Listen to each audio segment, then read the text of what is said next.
女人在自家的地下室中绑着一位绝症老太，她不断地从老太身上采集红色液体。A monster! A monster!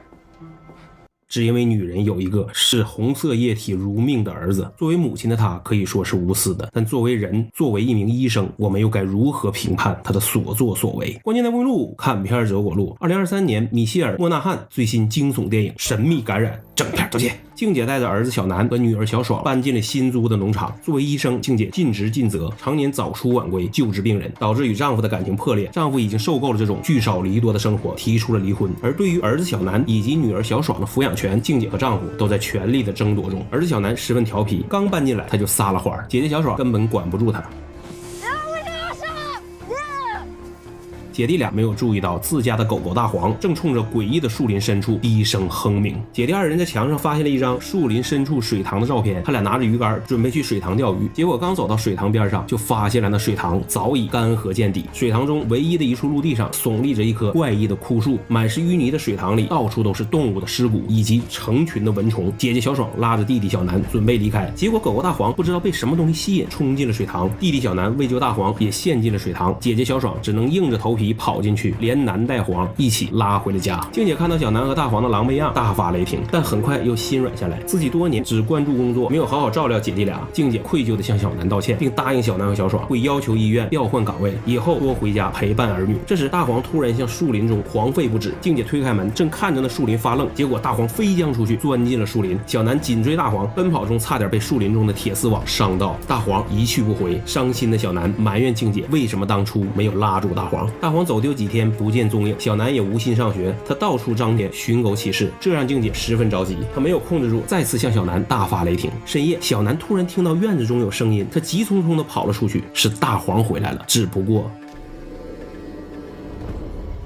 大黄眼露绿光，进入了攻击状态。静姐刚要叫小南离开，结果大黄飞扑上去，一口就咬中了小南的脖子。几经拉扯，静姐都无法让大黄张口放开小南，无奈只能捡起硬手的家伙，活生生的敲碎了大黄的脑袋。小南住进了 ICU， 昏迷不醒。丈夫则赶来大吵大闹，他指责静姐没有照顾好儿子小南。这时小南突然开始发生抽搐，浑身硬直，实在吓人。经过抢救，小南恢复了平静。静姐和女儿小爽陪着小南整整2天，未见小南苏醒。静姐出病房接电话时，床上的小南居然睁开了眼睛，他看向自己输液的那袋红色液体，一把薅下便大口狂饮。静姐发现，赶紧冲了进来，她夺过了那袋红色液体。喝过红色液体的儿子小南恢复如初。大家欣慰的同时，也发现小南突然对人类的食物产生了反感。第4天晚上，静姐发现小南的血压开始急剧下降，呼吸困难。医生过来抢救了一番后，要静姐随时观察小南的状况。迟迟不见小南有好转，静姐想起了前天晚上的那一幕，她做了手脚，在裤中取出了一袋红色液体。随着小南大口大口的喝进这些红色液体，仪器上的生命指标恢复了正常。静姐赶紧向医院申请带小南回家疗养，并再次偷走了4袋红色液体。她在家中背着女儿限量让小南食用红色液体，同时也在想尽办法寻找罕见疾病的治疗方法。可没过2天，那4袋红色液体就被不断增长需求的小南食用光了。静姐只能重返医院，想再偷些回来，但医院早就发现了红色液体的丢失，他们换了门的密码。休假在家的静姐并不知道，为了不被人怀疑，静姐只能无功而返。她突然想到了宠物店，买了5只兔子，提取红色液体。哪知儿子小南饮用兔子的红色液体后并不起作用，只有人类的才能被其消化吸收。看着再次抽搐起来的儿子小南，情急中的静姐只能献出了自己的手臂供其食用。小南恢复如初，静姐开始抽自己身上的红色液体供小南食用，但似乎这样下去维持不了多久。静姐多次晕倒，身体虚弱不堪。静姐突然想起了自己的一位病人，身患绝症，无儿无女，时日无多的梅姨。她假借接梅姨出院，然后将她绑回了家。静姐心中不安，毕竟之前的她是治病救人的天使，而现在的她居然成了害人救子的恶魔。她向梅姨忏悔的同时，开始采集梅姨的红色液体。而就这样坚持了几日，静姐仍然无法找到治疗小南疾病的方法。女儿小爽却发现了异常，自家的地下室为什么老锁着呢？小爽偷偷的从换气窗爬了进去。小爽一进去就目瞪口呆，自家的地下室里怎么还绑着一个老太？她正要救梅姨出去，碰巧静姐进来送餐，女儿小爽崩溃大哭。她不能接受自己的妈妈做出了这这种惨无人道的罪行，静姐告诉了小爽来龙去脉。静姐有愧在心，她弄来了一张床，想让梅姨舒服一些，但她没想到梅姨趁其不备，挣脱捆绑，打伤了她，跑进了树林。静姐赶紧追赶，绝不能让梅姨逃走。梅姨惊慌失措，又黑灯瞎火，还记得那条差点伤到小南的铁丝网吗？梅姨正撞上，卡住了脖子，没了呼吸。等静姐赶到时，她看到的是小南恐怖的一幕。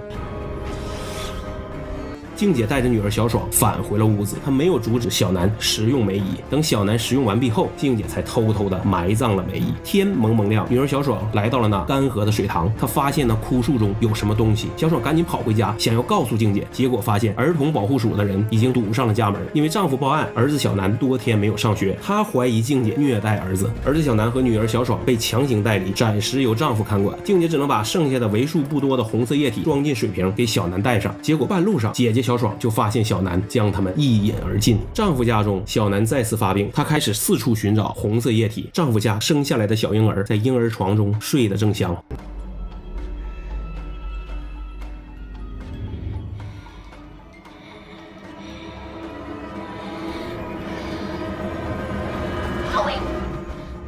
幸亏姐姐小爽发现了小南的异常，姐姐小爽早已经准备可燃物要去烧掉那枯树，但怕小南伤害小婴儿，只能带他一起离开。这头静姐正在家中抽取自己的红色液体，丈夫闯了进来，大喊大叫。Where else would they go, Jess? Where? 她还不知道她刚刚躲过了可怕的一劫。静姐得知两个孩子不见了，也赶紧跑出寻找。姐姐小爽带着小南走进了树林，临近枯树的水塘时，她发现小南不对劲儿了。小爽仓皇逃跑，躲避小南，惊叫声正被静姐听到。等静姐赶到时，两个孩子已经陷入了干涸水塘的淤泥中。静姐飞扑过去，她按倒了张牙舞爪的小南。整片结束。我是南，感谢关注，希望别忘了关注、点赞、留言，你们支持一直是我努力的动力。安了。Tyler, turn around. Mom. Do it.